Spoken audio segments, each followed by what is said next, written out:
احنا اعتبرنا انه العلاقه هذه لازم تكون هرميه.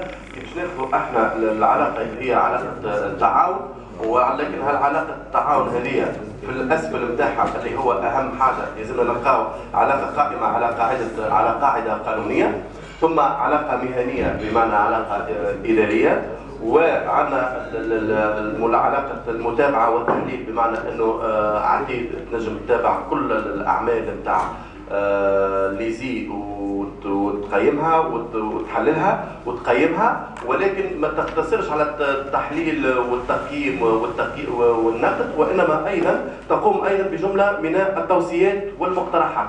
إذا كانت تقدم هالتوصيات والمقترحات زاد عندها الحق أنها تقوم بمتابعة مدى تطبيق الهيئة العليا للمستقبل الانتخابات لهذه التوصيات وهذه المقترحات.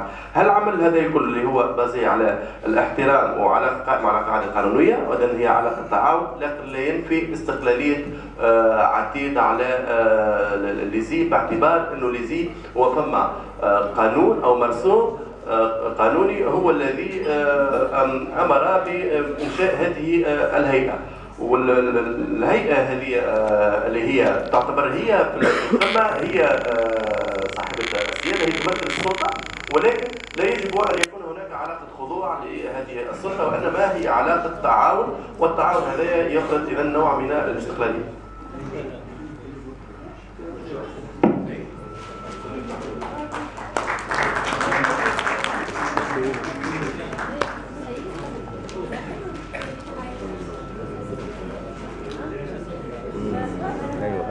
المجموعة الثانية. أنا ثريا تاسي.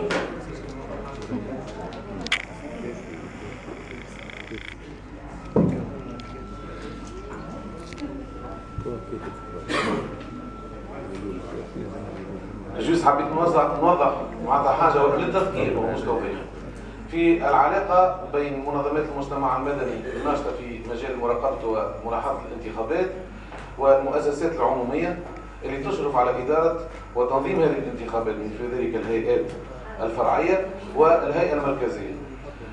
معناتها حتى بحكم تجربتنا اللي فاتت، معناتها في كل مكتب جهوي طبعا باش يكون فما فريق باش يتابع أشغال وطريقة تنظيم وإدارة الانتخابات من طرف الهيئات الفرعية.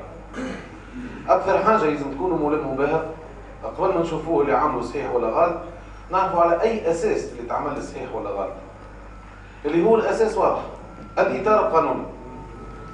كما قلناها البارح، نرجع للمرسوم للقانون 23 تو اللي باش يعاود يتنقح من الجديد، يلزم الفريق هذاك يكون متمكن من القانون هذاك بطريقة معناتها ما فيهاش حتى أي ثغرة 100%، مش حتى كي يحكي يعرف ايش يحكي.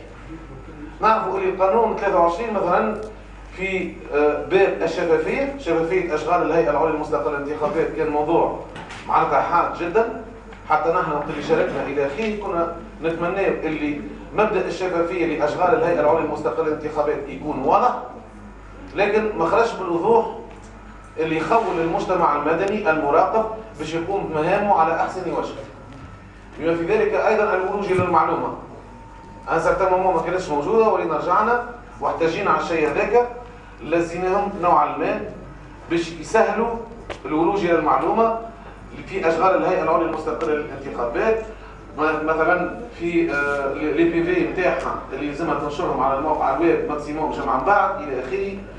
فيما يخص الهيئات الفرعية لو طلعتم على القانون هذا 23 كلمة لا، الهيئات الفرعية ما ذكروا الجملة. هون نحن على النطاق المركزي باش يكون عندنا خدمة كبيرة ياسر مع الهيئة العليا للمستقبل الانتخابات المركزية باش تخرج معناتها أوامر وقرارات اللي باش توضح فيهم مبدأ المعاملة بين المجتمع المدني كما قلنا قبليك اللي باش يلاحظ أشغال الهيئات الفرعية هذه وبين الهيئات هي نفسها. فلهذا معناتها الفريق في كل مكتب جهوي اللي باش يشرف على الشيء هذا يلزم يكون مطلع كل الاطلاع على القانون وعلى النسخة النهائية من قانون 23.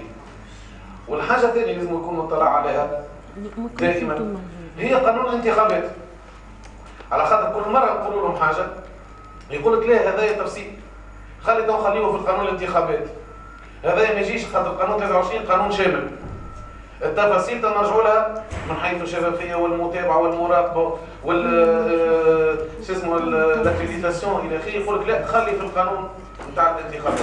نحن بالفعل نكونوا موجودين لمدهم بمقابل عندنا مشروع قانون الانتخابات باش نركزوا ياسر على مبدا الشفافيه ونعرفوا بالضبط شو صار المره اللي فاتت، باش نحاولوا نتجنبوا النقائص نتاع المره اللي فاتت ونثمنوا الحاجات الباهيه ونعطيهم جديد في الشأن هذا.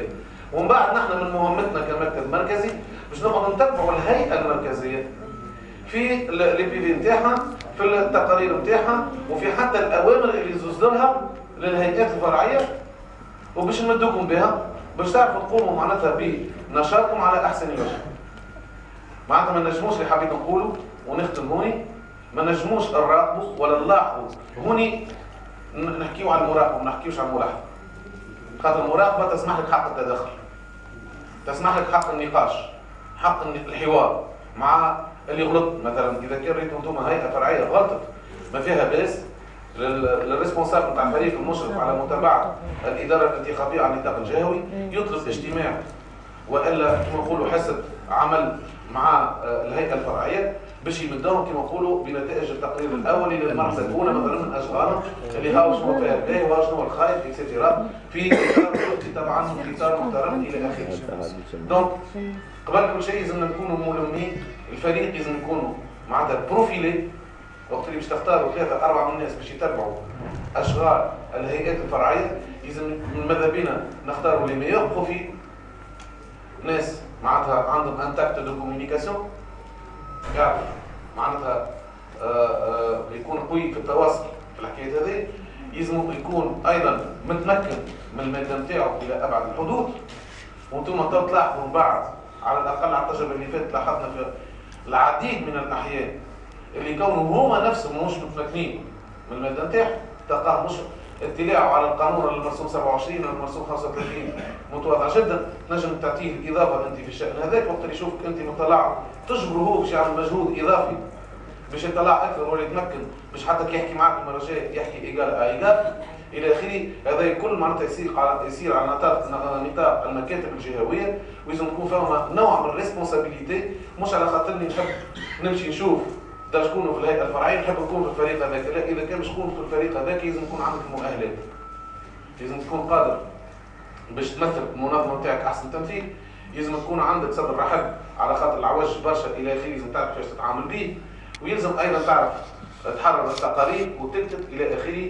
كل واحد فينا خاطر المراقبه باش تصير على المراقبه نتاع الهيئات الفرعيه، وبعد تصير في مراقبه الحملات الانتخابيه، ثم مراقبه الممارسات الانتخابيه الغير اخلاقيه والغير نزيهه الى اخره. هذوما الكل معناتها باش تولي كيما دي سيلول خلايا في وسط المكتب الجهوي، وكل واحد عنده المهمه نتاعو. في كل فريق فما مشرف على الفريق هو اللي يقوم يمد المكتب الجهوي نتاعو بالتقرير، والتقرير هذاك من بعد نحن نلمهم على النطاق المركزي باش نجموا نعملوا مع التقرير الشامل على النطاق الوطني. وهذا حبيت نوضح. شكرا. المجموعه الثانيه تفضل، من يمثلها؟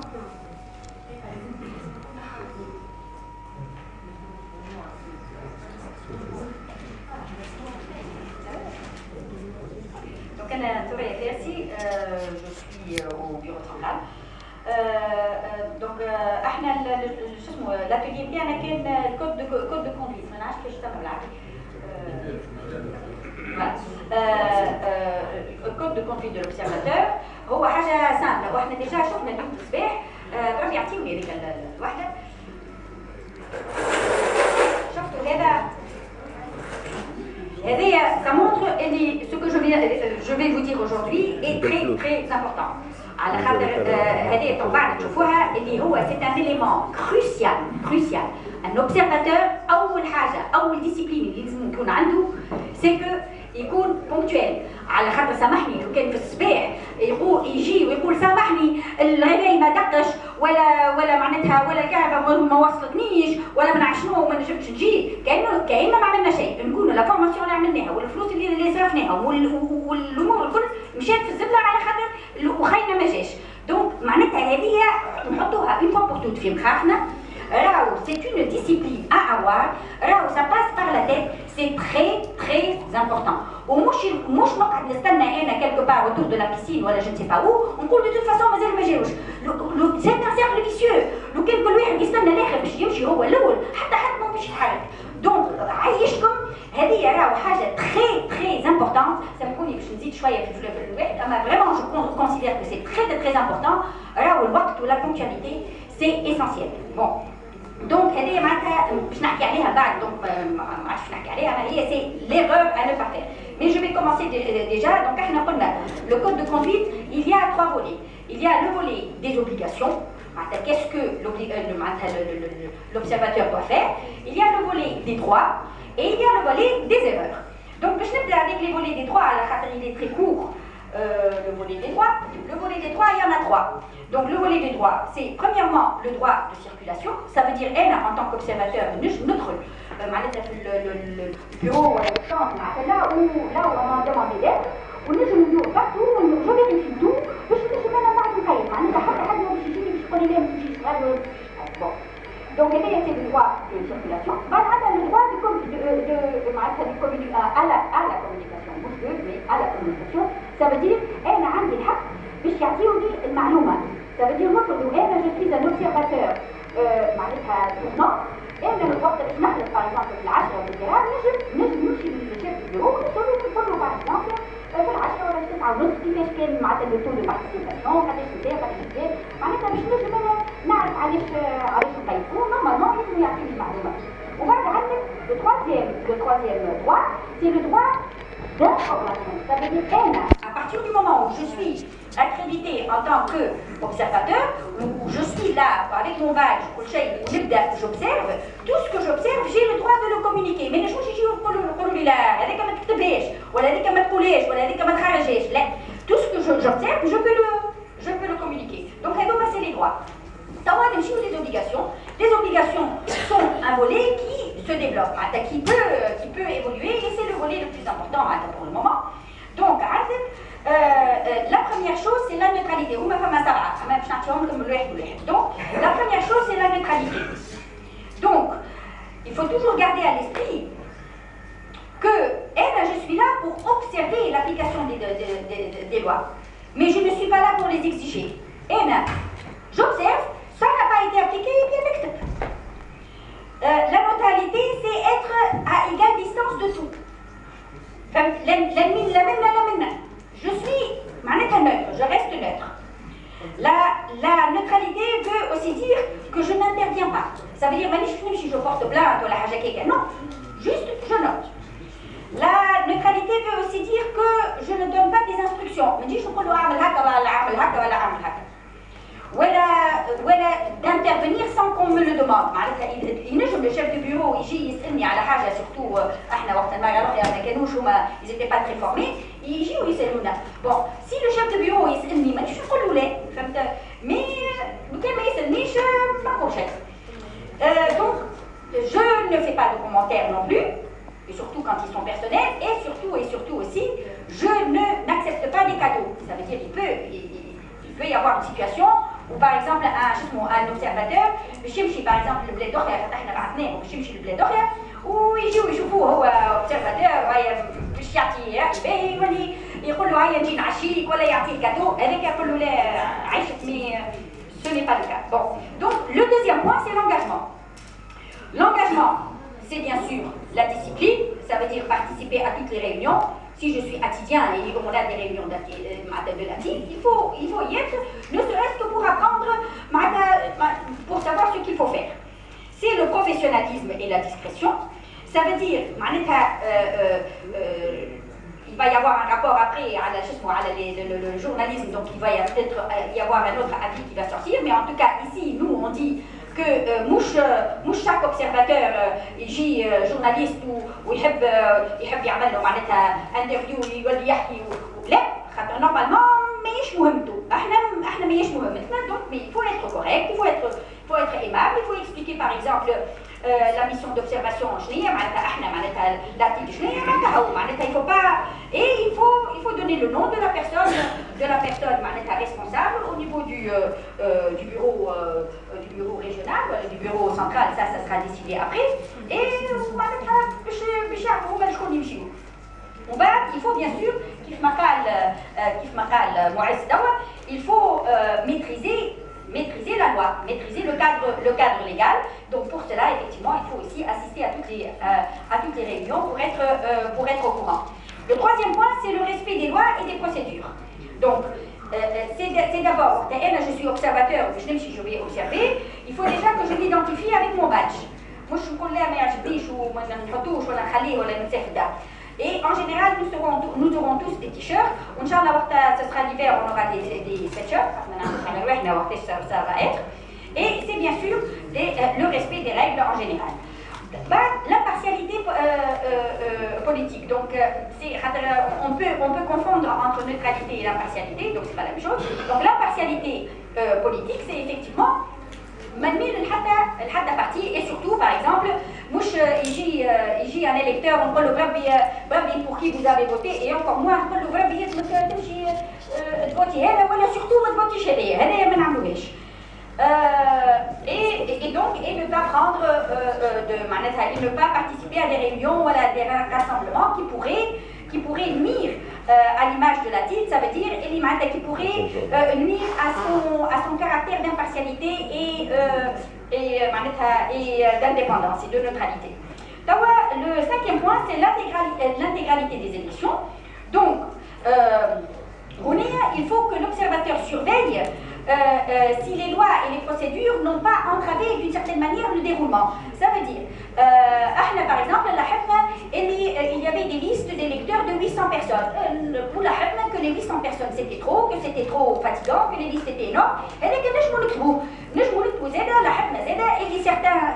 dans certains bureaux de vote, il y avait une même personne qui était responsable aussi bien en tant que bureau, en tant que chef de bureau et chef de centre. Et c'était difficile à la du coup, le bravo, comme ça, il à côté du bureau. Donc, nous, et on peut aussi parler, par exemple, il y a un autre exemple, c'est que les personnes, le bureau de vote, il est à l'étage, à l'inscription déjà, ceux qui vont les inscrire, les personnes âgées ne devraient pas monter l'étage, donc les personnes âgées, il n'est pas à l'étage. Donc après, avec la transparence de l'information. La transparence de l'information, c'est l'exactitude. L'exactitude, ça veut dire quoi? L'exactitude, c'est noter, c'est consigner aussi bien les points positifs que les points négatifs.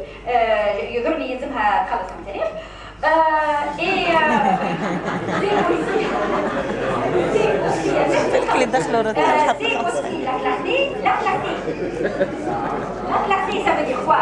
La clarté, ça veut dire au niveau de la formulation, معناتها تكتب الكلمة صحيحة معناتها باش celui qui va faire la compilation معناتها يفهم de quoi il s'agit. Donc la clarté c'est au niveau du terme, au niveau de la formulation, mais c'est aussi au niveau de la forme. C'est aussi au niveau de la forme, ça veut dire qu'il faut que ça soit lisible. Ça ne sert absolument à rien. Et il y a un formulaire d'observation, on va avec celui au niveau de la compilation, celui qui doit l'analyser, mais il faut un petit. Donc, au niveau du formulaire, lisiblement pour faciliter les choses. Et donc voilà. Donc, donc au niveau de la précision aussi, il faut être prudent. Ça veut dire, je ne note quelque chose que lorsque j'ai la preuve, مش هكا يظهر لي وقالوا لي ونمشي نكتب الا ما انت شفته ومعناتها لاحظته فريمون. Donc ça doit être très précis et preuve à la presse. Donc le septième point, c'est la compilation et l'archivage de l'information. Donc là, bien sûr, il faut qu'il y ait la précision, déjà la précision de l'information et la responsabilité. C'est-à-dire, ne jamais demander à notre observateur, d'un autre, par exemple, أنا عندي ملاحظون بعدين ولا مراقبون بعدين وأنا نحب نمشي ناخذ سيجار مش نمشي ونخلي له الفورميلير نقول له بربي اعطيني حط لي لازانفورماسيون هذيك ما نعملوهاش كلنا وخيال اما وقت تقعد عندي اي سورتو ما نعطيش زاده مو فورميلير ما نعطيش لواحد اخر على خاطر نجم هو يقيد فيا اللي يحبه هو وانا مالي جو ني اوكين alors que c'est de ma responsabilité à moi. Donc à ce niveau-là il faut faire très attention. Donc les erreurs à ne pas faire. Donc pour ceux comme les 7 points. Les 7 points, c'était la neutralité, l'engagement, le respect des lois et des procédures, l'impartialité politique, l'intégralité des élections, la transparence de l'information et la compilation et l'archivage. Donc, après, il y a les erreurs. Les erreurs à ne pas faire, qui comme la principale erreur, c'est bien sûr de ne pas être ponctuel et de ne pas être discipliné. Une autre erreur, c'est quand on est trop nerveux, ou il à la roue, il y a على خاطر الخوف هذاك ça se transmet, ce n'est pas une bonne idée. Après tout, nous sommes observateurs, nous sommes objectifs et normalement nous devrions être un peu optimistes. Donc il faut aussi ne pas avoir un comportement hautain, c'est un comportement qui entrave la communication et surtout qui porte préjudice à l'image de l'association. Et il ne faut pas le refus de s'identifier par son badge est bien sûr une faute. Le refus de se conformer au code de bonne conduite est une faute aussi. La présence à des endroits, je l'ai dit tout à l'heure, la présence à des endroits là où on n'est pas censé être est une faute aussi. Si je suis dans un bureau plein, je ne vais pas me retrouver dans un autre bureau juste et le manque de discernement entre ses propres aspirations, ses propres vœux et ce qui est la loi. Après tout, je suis là pour observer la non-application de la loi, je ne suis pas là pour l'exiger, et tant que la loi n'a pas été changée, eh bien je la respecte. Et donc la publicité, ça suffit largement, et la violation bien sûr du code de bonne conduite, et cette violation peut bien sûr conduire à l'exclusion, sauf que l'exclusion, mouche n'importe qui ne la décide, il n'y a que le bureau central qui décidera cela. Voilà. Merci. شكرا. معز بالإضافة. إضافة وحيدة في النقاط الكل اللي ذكرتهم مدام سوريا هي الموضوع اللي بالنسبة لنا احنا مهم جدا، اللي هو مسألة الحياد. وهذه برشا معناتها جبدناها حتى البارح حكينا عليها، وعارف اللي في الأذهان معناتها في القاعة هذه الكل فما معناتها نقولش عليه ولا كونسيبت بوليسيميك، معناتها عنده العديد من المعاني مفهوم الحياد. ونعرف اللي في القاعة هذه كما في تونس الجمهورية الكل ولادنا وبناتنا متاع عتيد في القاعة هذه نلقاو من أقصى اليمين إلى أقصى اليسار من حيث الفكر السياسي، ونلقاو أصلا اللي ماهمش مؤمنين بالأفكار السياسية، اللي معناتها هو إشانتيون ريبريزونتاتيف ريالمون دو لا بوبولاسيون تونيزيان. أنا متأكد حتى كي نتحاور مع البعض وبحكم تحركاتنا في المكاتب ومعرفتنا البعض نعرفوا اللي الأفكار السياسية موجودة في القاعة هذه من أقصاها اليمين إلى أقصاها اليسار. وأنا بالنسبة لي أنا حاجة خارقة العادة، فما اللي ما يؤمنش أصلا حتى بالسياسة لهنا، إذا كان موجود يقول لك أنا في عتيد خاطر فديك بالسياسة وما نحملهمش وما نحب حتى حزب إلى آخره. فما شكون يحب أحزاب وفما شكون يحب أحزاب ويحمل الفكر نتاعو. مؤشر خارق العادة باهي ياسر. غير أنه في العديد من الأحيان لاحظنا اللي هو قد يؤدي إلى نوع من التوتر في سرب المنظمة نتاعو. ومادامنا قاعدين مع بعضنا توا هنا وتنقلوا وجوهنا في وجوه بعضنا ومعنا ما نخبيو وكما نقولوا نفسوا العظمة بنا لهنا. مبدأ الحياد مش معناتها نسمع الإنسان من مخه الفكر السياسي. غلطة كبيرة ياسر. وقت انت دفعت في الريستوران تهز الكاس هذايا تشرب ماء سي ان جيست بوليتيك. تحب ولا تكره. وقت اللي تخرج في الشارع باش تمشي من خدمتك للمحطة نتاع الكاس سي ان جيست بوليتيك، سي اون اكسيون بوليتيك. تو سكون في اي بوليتيزي. والاخطر من هكايا اللي باش تشوفوا انتم في المرحلة القادمة من اليوم اللي باش يقع عليه الاعلان رسميا على يوم الانتخابات، والمعركة السياسية السياسوية ستكون حادة وحادة إلى أبعد حدود تنجموش تصوروها حتى في بالكم، لأنه كما تعرفوا الناس الكل الأحزاب السياسية الموجودة في تونس الكل ما فما حتى واحد منهم اليوم تجرأ ويحكي على برنامج سياسي فعلا. الكل هذا يضرب في الآخر والآخر يضرب في هذا، ونعرفوا نحن كذا الأشخاص ولا المنظمات تضرب في بعضها ما تؤدي كان الكونفلي. والكونفلي هذاك معناتها يسو ترانسمي للمواطن. نحن ديجا في تونس فما نوع من الانشقاق في وسط بعضنا، في ساعات في العائله بين الرجل والمرأة، بين البو وولده، بين الام وبنتها. نحن لهنا لازمنا نكونوا بريدون، نحن لهنا لازمنا نكونوا لو بوان ديكيليبراج. ما يلزمش يطلع علينا الشيء هذاك، ما يلزمش خاطر هذاك قال كلمه ديريكت انا نأولها ولا نسيسها. وهذا يساير صدق المنظمه نتاعنا كما قلت لكم. اذا كان جرأت تخطيط الكلمه حبيت نبقى على الدبله هذه موجوده. حتى واحد يقول كلمه من هيئته يبدا لابس لبسته نتاع يساري، كلامه كلام يساري، دونك انا يميني لازمني نعمل ليكيليبر. لا سيد الكريم، لا ولا العكس. ده كيفاه نحسوا بيه دار شنو عمل شي لحيه تحفونا هكايا واحد لا، بدي كل واحد حر. الفكر حريه، وحتى واحد ما عنده الحق يمسها. لكن النشاط صدر المنظمه حاجه اخرى وعالم اخر. الحياد يفرض علينا كمسلمين الاشياء باسمائها. الحياد يفرض علينا كون ننتزع نخليه على جنب لفتره معينه الفكر الحزبي والسياسي باش نخدموا حاجه بركه اسمها الولاء الى الوطن والقضيه الوطنيه والمصلحه الوطنيه والشأن العام تاع تونس.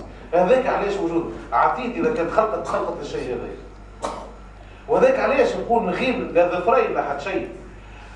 الفتره اللي باش نبداو نراقبوا فيها الحياد يفرض علينا معنى الرحمه لا. الرحمه لا. شو معنى الرحمه لا؟ وقت اللي شفت حاجه يلزمني نقولها. الحقيقه غير الحقيقه. وقت نقول الرحمه لا مش معناتها نضرب باش نكسر باش نعمل شنو، لا. نحن معروفين عارفين ما عندناش الشيء هذا. اما وقت اللي يقول الرحمه لا معناتها ضميري قبل كل شيء، ولائي تونس قبل كل شيء، وصدقي قدام ربي وعباده قبل كل شيء. صاحبي اللي قاعد من هنا نعرف شنو الفكر نتاعو، وانا نعرف شنو الفكر نتاعي، وقت اللي باش نعمل التقرير نتاعنا ما نحاولش ناثر عليه ولا هو ياثر عليه. لا فيغيتي، rien que la vérité، toute la vérité. هذه الرحمه لا. والحياد هذا اللي يفرض الحياد، وهذا اللي يقلق السياسيين. نعرف السياسي اللي البارح شرب مع قهوه غدوه كيفاش نخرج في راديو ولا في تقرير ولا في مجله ولا في جريده ولا حاجه نقول حقيقه، يمكن ينزل يجي بعد ساعه وماشي يكلمني. مش مشكل. شبيه انا نخدم عنده ولا عند والد نتاعو نخدم فيه، غاد شربت مع قهوه ولا صاحبي، وحتى اذا كان صاحبي بابا خويا عمي امي، اذا كان غلطت وتمس وعارفين الغلطه باش تمس من مصلحه تونس ما عادش يطغى على حد، ما عادش حد شيء اخر الا تونس. وهذاك الحياد في المصلحه الوطنيه. نجم نقعد نشرب معك يساري يميني اللي تحب انت، قهوه عشاء اللي تحب انت، لكن وقت اللي نبدا ندخل في عتيد لازم نولي انسان اخر. انسان اخر عباره عن قاضي نزيه اللي مع كل الاسف لازم نفرس عليه باش تقاضي الفرصه. نحن هنا كل واحد منا في المراقبه المنظومه الانتخابيه قاضي بالمعنى النبيل وبالمعنى النزيه وبالمعنى الوطني. وربي يعلم قداش تونس توا حاجتها بتوانسه كما نحن هنا موجودين يخموا عليها هي، ما يخموش حسابات اخرى. صارنا في الماضي راه حتى في التقارير اللي بعضنا كان بيجاوب واحد يجيب التقرير ياخذ يقول لك هذه حكايه ثانيه. ما قالوا اللي قالوا لي حكايه فيها مش قالوا على حساب الغلطه هذيك، قالوا على حسابات اخرى. ونحن من بعد قلنا به كيفاه الغصره هذيك نتاع الانتخابات وبدينا ندوروا على مجال الجهويه الى اخره. رجاء عتيد راهو جسم واحد، جسم واحد لا يفصل الفكر اليمين لا يفصل الفكر اليسار. جسم واحد كما فيه اليد اليمين كما فيه اليد اليسار، لكن المخ واحد، الضمير القلب واحد، الدين وقلب برك. القلب هذا نعطيه لبلادنا، ما حاجتنا ما حد شيء اخر، لنا نخرج، لنا ما عندنا حد شيء نعطيه من عندنا، نعطيه من وقتنا، نعطيه من فلوسنا، نعطيه من اللي تحبوا انتم. المفيدين نمشيو مع بعضنا قدام، باش يكرهونا، باش يتغشوا علينا، باش يبقاونا الثغره الصغيره، انت تدور من هنا وراك هو يجيبك يحب يجيبك قاعد، اما والله العظيم ما دامنا موجودين كما نحن موجودين الى حد الساعه، والله العظيم لا نجم يجيب قاعدنا حتى واحد. حتى واحد على خاطر الى حد الساعه حتى واحد ما نجم يطعن فينا. تتصوروا في بالكم انتم كان جات ثم ثغره عتيد راهي مش في المحاكم توا الرابور اللي عملته سير راهي في المحاكم. يقول لك راهو كذبوا علينا راهو كذا كذا كذا، لكن احنا الحمد لله ننقذوا لبلادنا الربي وللتوانسه. ولاتنا لبلادنا قبل كل شيء. ما يتعدى حد شيء. هذا اللي حابين نفسروا على مبدا الحياه، بجاه ربي يحطوه في قلوبكم وفي مخاخكم اكثر ما كان لو كود دو بون كوندويت. سي لو كود دو بون كونسيونس. لو كود دو بون كونسيونس. وهذا ما يلزمناش ننساوه. ولا هذا حابين نوقف على مبدا الحياه. شكرا. مجموعة ثالثة تتفضل من يمثلها. تفضل.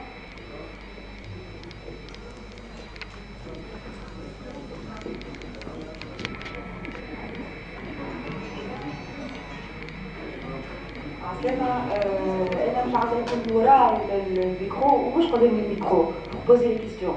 Donc vous allez m'excuser un peu. Je viens faire une synthèse de notre atelier البارح اللي صار بين عايدة إسرائيل, le bureau central. Je vais présenter la relation entre l'observateur Ratid face aux médias.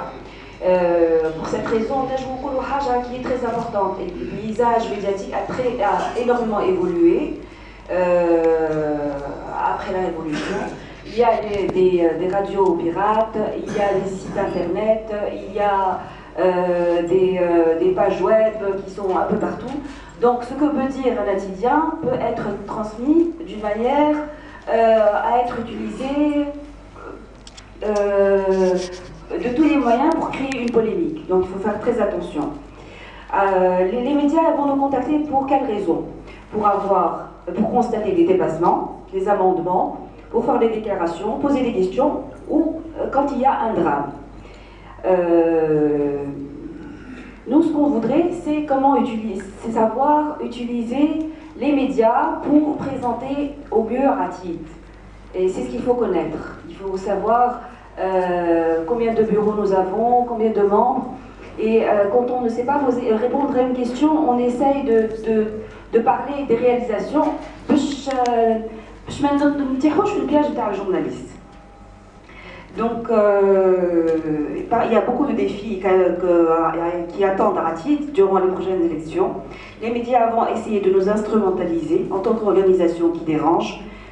Ils vont essayer de nous faire dire au passé des messages pour semer la zizanie et créer des controverses selon Sahri Benabouya, l'expert média Albert. Donc, on a eu des études de cas. Et parmi les études de cas, il y a apparemment c'est un tic. Il y a des études de cas qui nous ont permis un peu de s'habituer un peu à la caméra et de pouvoir répondre à des questions. Parmi les études de cas, une urne a été volée. Comment on doit réagir par rapport à ça? Une étude de cas où les portes défoncées, comment on doit répondre à ça? Donc, qu'est-ce que, en fait, la question qui se pose, est-ce que Ena, en tant que ratidien, je dois être le porte-parole de Ratid? En fait, apparemment non. Ce n'est pas le cas. On ne doit pas être le porte-parole de Atid. Si on maîtrise, si on est observateur, ou derrière nous, une catastrophe, on ne peut pas nier cette catastrophe. On ne peut pas dire là, pas de commentaires, faire des choses à ne pas faire, que je vais vous citer. Pas de commentaires. Pour les femmes, avoir les cheveux.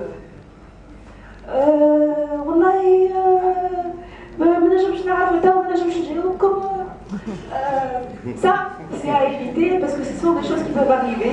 Vous portez un décolleté très très prolongeant, on a des bijoux qui peuvent distraire Et pour les hommes, il faut être correct, ne pas avoir les bras croisés. Et en fait, c'est toute une image que l'on présente. Il faut se tenir droit. Quand on est assis, il ne faut pas avoir les jambes croisées, relax, vraiment. Ah oui, c'est une association. Non, pas du tout. Nous sommes une association. Quelle que soit notre identité, on la laisse de côté par rapport à l'organisation que nous représentons. Bon. Et il ne faut jamais dire sans commentaire. Il faut toujours essayer de trouver une réponse, ou alors de dire, bon, pour le moment, nous sommes en train de collecter des données, ne jamais faire de phrases complexes, faire des reproches, ou dire, il me semble, voilà, je pense, ne jamais faire de référence à des choses compliquées. Bon, et quand on ne sait pas quoi dire, on prend le temps de respirer. 3 secondes, essayez de bien comprendre la question pour avoir un visage serein. C'est très important, il doit avoir l'air affolé, même si dans certains cas, comme ce qui a été présenté oui, il y a eu on peut dire qu'on a peur. Il faut pas, à mon avis, il ne faut pas laisser la peur être la dernière phrase qui doit être dite devant une caméra. Il faut toujours essayer de la rattraper en fait, pour dire que bon, dans d'autres bureaux il y a autre chose ça ne veut pas dire que ça c'est fait dans d'autres bureaux. Mais alors, Baad Moaz il est intervenu et on se parle là. وقتها فما صحيح فما خروقات اما فما 8000 مكتب الصف كان طويل صار نوع من حل الانتظار من شكل نص العمليه الانتخابيه فهمت فما صحيح فما استيلاء على الاصوات اما المكتب المركزي هو اللي باش يخرج التقرير النهائي الاول بعد 24 ساعه دونك عطيت منتشر على 8000 مكتب في كامل الجمهوريه. C'est juste un exemple. On peut dire, peut-être plus, on 20 000, 50 000. C'est un chiffre, c'est un exemple. C'est pas des chiffres. Ouais, d'accord.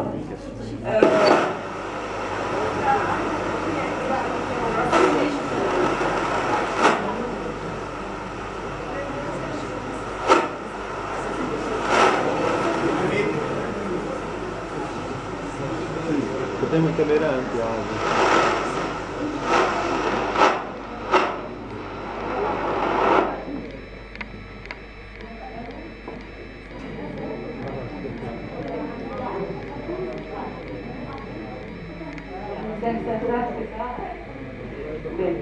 عادي منتشرة على أكثر من 1000 مكتب ولا 10,000 مكتب في كامل الجمهورية. لها تمثيلية كبيرة على المستوى الوطني. الصحفي لازم نغزلوا في معناتها les yeux dans les yeux ou bien entre les yeux. اللي ما نجموش يغزلوا directement, on regarde entre les sourcils. D'accord ولا؟ صحيح. معناتها مش نجمش تغزل هكا ولا نو لا في فهمت؟ أي bien sûr, elle a quelque chose donc c'est d'avoir plastique. Donc ça y est tout pour montrer un peu ce l'effet que ça fait. D'accord. Shukran. Très bien. Shukran. السيدة ليليا ربعي باش تقدم لنا للتوا الهيكلة الانتخابية في عتيق. تفضل.